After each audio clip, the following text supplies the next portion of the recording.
This week in IT. AMD says that AI PCs are a no-brainer for businesses, but exactly what benefits will they provide? Plus, Microsoft releases a live chat feature for Microsoft Teams, and it's updating the Windows Admin Center with new security tools for Windows Server. So stay tuned for all the latest news.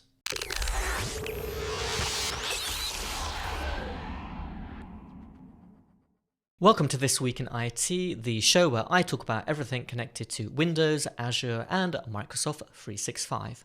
But before I get started, I've got a quick favour to ask you. About 30% of the people who watched last week's video weren't subscribed to the channel. Now, as we go live today, we're on about 11,370 subscribers, and I'd love it if we could push that up to 11,400 this week. So, if you'd like to see these weekly news updates from petri.com, please subscribe to the channel and don't forget to hit the bell notification to make sure that you don't miss out on the latest uploads. Now, I think it's no secret that we all know Copilot Plus PCs, or these AI PCs, a new class of device if you like, have got off to a fairly slow start.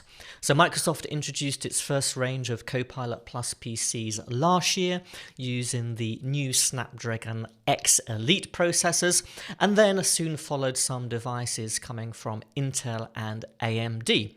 So you can get these Copilot Plus PCs now on all sorts of different hardware platforms. But the question is, should businesses be buying them, and what exactly are they useful for? So despite the slow start, AMD has come out with a survey that was done for them by IDC this week, and they're saying that basically these new PCs should be a no-brainer for businesses now and in the future.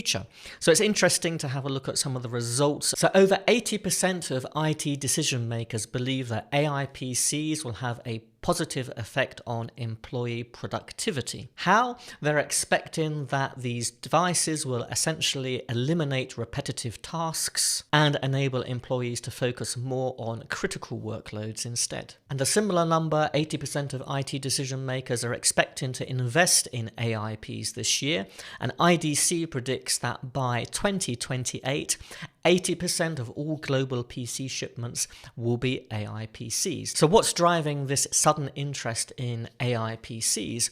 Well, the pending death of Windows 10 in October this year means that a lot of organizations are now looking to do a device recycle around that time, and of course are starting to think exactly what kind of new hardware they will invest in. And it seems that many are now thinking about these Windows 11 based Copilot Plus PCs to try and get the biggest benefit they possibly can with all of these advances in AI that are happening right now. But from all the reviews that I've read of these devices so far, most of them are saying, well, they function absolutely fine as a standard notebook. There are some advantages like battery life, that kind of thing. But in terms of the AI features built into them, they're quite underwhelming at this stage. So I stopped to think about, well, what is exactly happening here with these devices, and why do 80% of IT decision makers think that they're going to be useful if people who have actually got their hands on these devices are saying, well, they're good, but there's no compelling reason to buy them just for the AI features at this stage. And based on some of the things that we've been talking about on this channel recently, I really think that probably search is going to be the biggest benefit from having one of these devices. Now, if that's the case, why aren't AMD and Microsoft pushing search as a feature in these devices a little bit more? And I think the answer to that is because it's just not that sexy. It's not the killer feature that they would like you to think that's going to be for these devices. They want to push things like Windows Studio effects, maybe some fancy editing stuff that you can do in the Photos app, and all these things that produce some kind of wow results, some kind of creative workload maybe. They consider that to maybe be more attractive to people. But what's really going to make a difference, I think, are the search facilities coming to these PCs. Now let's start with Windows Recall, because that, of course, fundamentally is a search feature. Now this has been very controversial. Microsoft released it, I think it was initially released in preview when the Copilot Plus PCs were launched. then they withdrew it, and I think it was late last year they put it back into the insider preview builds in preview to test some new security features and some new controls around that feature to try and make it more palatable to end users. And I think that probably by the summer we'll see Windows Recall back in the stable channel on those AI PCs. So what is it with Windows Recall that could potentially change the game? Well, there are lots of different ways that you might search for something. Of course, we have Windows Search, and I'll come on to that in a minute, that we have already today in Windows 10, Windows 11. It's been around for a long time. It allows you to search your local device. It also connects to Microsoft 365, anything that you might have in the cloud as well. So you can search the local device, you can search the cloud, and that's one way to find stuff. But Recall takes that a step further, and it basically records the visual history of all the things that you're doing on your PC, and then allows you to search for things using natural language. Now, you might think, well, why is that useful? Surely Windows Search is enough. Well, the problem with Windows Search is that unless something is stored in a file that's been saved somewhere, then it can't find it. So for instance, if you're researching a product in Chrome or in Microsoft Edge, for instance, that doesn't involve saving a file, but it might be something that you want to find and go back to later. And that's a very common thing for me, at least. I know that I was looking at some piece of information. I'm not sure where it was. Maybe it was on the internet. Maybe it was on, in a document potentially, but I don't know. And Windows Recall can really help you find information quickly without you having to necessarily have saved it somewhere, and that's a big difference between how Windows Recall works and how Windows Search works. So it's given you a completely new option for searching things on Windows. So despite the backlash against it, I think ultimately it will get accepted. It's a good thing probably, and a lot really depends on whether you trust Microsoft or not. So this is a great example where trusting the company you purchase your products and services from plays a big factor in whether you're really going to use those services. Potentially even more interesting than that are some of the changes that Microsoft is making to Windows Search. So Windows Recall, it kind of looks fabulous. It's got a big user interface, a GUI, something that we've never really seen before. So of course it's exciting. Microsoft wanted to push it. It was a bit of a disaster because of the backlash. But anyway, that was kind of what they considered to be a key feature of these devices. Windows Search, they brought in some things to the Windows Insider builds for these devices in January, and essentially what they're doing is adding what they already have in the cloud for search, but locally to the device. So they're bringing semantic indexing, a semantic index if you like. So this is something in addition to the Windows Search index that already exists, and essentially a semantic index builds connections between different things and makes it easier for you to find stuff based on those connections. So it's kind of based a little bit on how the human brain works. We've talked about semantic indexing before on this channel. So that's coming to these AI PCs. And they're also bringing the ability to use natural language in search, which you can't do today in Windows Search. So, you could find a photo, for instance, by just describing it. And, this is one of the big problems is trying to remember a file name. Of course, you might have used a synonym to name something and you've decided, well, was it called this? Was it called that? I don't know. But in Windows Search today, you essentially have to know the exact word. And if you don't know the exact word, then probably it's not going to find it. Now, from my experience using Copilot in Microsoft 365, if you ask it to find something using natural language, 9 out of 10 times, I would say it finds what it is that I'm looking for. It's pretty impressive and really useful. If it doesn't find what I'm looking for, the chances are that thing, that object, is stored in a data silo somewhere else that Copilot doesn't have access to. Yep. So I've been pretty impressed with it, and I would be very excited to see those features come to Windows, to the desktop. So you've got those two things, lots of changes happening to Windows Search and Windows Recall, and I think that we're going to see both of those features come to Copilot Plus PCs, first to Snapdragon this year.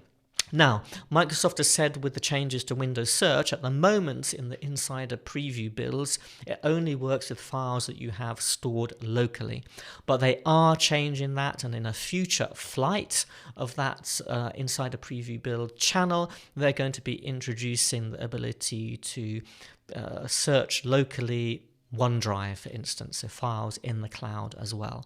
So it's not going to be limited to just searching on your local PC, and of course that's really important for it to be useful. So I'm pretty confident that this stuff is going to work quite well from what I've seen with what Microsoft is doing in the cloud. And while these are not the sexiest features, maybe they're not wow, considering what we were discussing last week, that one of the biggest problems that users face in an organization and the amount of time that they waste every week is searching for the stuff they need to do their job, or waiting for other people to provide them with answers, because guess what? They also can't find what it is they're looking for. So I think Microsoft is really going along the right lines with all of this stuff. So what could stop all of this from happening? There are, of course, concerns about AI PCs. So cost, I'm not sure that actually cost is necessarily a big issue, because I think they're quite reasonably priced. Of course, at this stage, you're not likely to get a Copilot Plus PC for anything less than $1,000. But, so if you're looking for $400 or $500 spend on a PC, then this is not going to be accessible to you. But I think most organizations understand that they need to invest much more than $400 or $500 to get any kind of decent PC. Privacy challenges, of course, I discussed Windows recall, and the backlash was all really connected to privacy, users not trusting what Microsoft is going to do with their data, and of course security. There was a big fuss about the fact that the database essentially that Recall was using on the local PC was there completely unencrypted. Microsoft argued that wasn't essentially a problem, because if a hacker's already got access to the device, they can see what you're doing anyway. So even if the database is unencrypted, it's already game over essentially. But they've taken some steps to rectify that anyway, just to put people's minds at rest. Let me know what you think about these Copilot Plus PCs. Have you got one? Have you been impressed with the AI features that are there currently? Do you think that anything that Microsoft is going to do and introduce over the next year is going to make a difference, and we're all going to be using one of these devices in the future? I think that we will be, and I think that October this year is going to see the push towards that start to happen in organizations. We don't very often talk about the Windows Admin Center on this channel, but an article this week caught my attention, and Microsoft is introducing several new security features for Windows Server, which I think are quite interesting. Now, they're not new features as such, but the ability to manage them through the Windows Admin Center is new. So the first thing is they're unifying the ability to control silicon-based hardware protections, or security protections essentially, that come via the hardware. So things like virtualization-based security, secure boot, and the trusted platform module. You'll be able to manage all of these security features in one place in the Windows Admin Center. So I think those kind of changes are really useful. There's a new feature coming to that Admin Center called OS Config, and this is based on something that already exists in Windows for a year or so, I think now, and that's the ability to control the configuration, set it using security baselines, and then most importantly to prevent any configuration drift from those baseline settings. So the ability to control and manage that is also coming to the Admin Center, which is great. And last and not least, Windows LAP. So this is the local administrator password solution. Now there have been various updates to LAPs in the last year, all very welcome, and Microsoft is now enabling management of this feature inside the Admin Center. And this is really important. A lot of organizations don't do this, making sure that you have a unique administrator password on every device. Of course, that is also important for Windows Server. A lot of organizations, especially on their endpoints, are using the same local administrator password across every single device. And guess what happens if that password gets discovered? I'll leave that to your imagination. It's a bit of a disaster. So, Windows member servers, You also need to be able to use that feature. Make sure that you have a unique password on every single device. A couple of interesting new things coming this month to Microsoft Teams. The biggest of them is what Microsoft is calling its live chat feature. Now, what essentially this does is it puts the facility to be able to live chat with members of your organization on your public-facing website, and then be able to manage those conversations, if you like, in Microsoft Teams. Now, you might be thinking, well, why on earth would Microsoft be doing this? It's a very strange kind of thing to do, because Microsoft Teams is mainly about, internal or business-to-business communication. Well, your customers are also important. Do you want to be having those conversations with them in a different place? And I think Microsoft is doing a smart thing here by essentially enabling this facility so that you can keep all your conversations in Teams in one place. And of course that brings other benefits like being able to search them, being able to use Copilot on them. As much data you can keep in that system, the easier it becomes to organize it and to work with it and to search it. Another really important thing is they're finally bringing a loop tab to standard channels.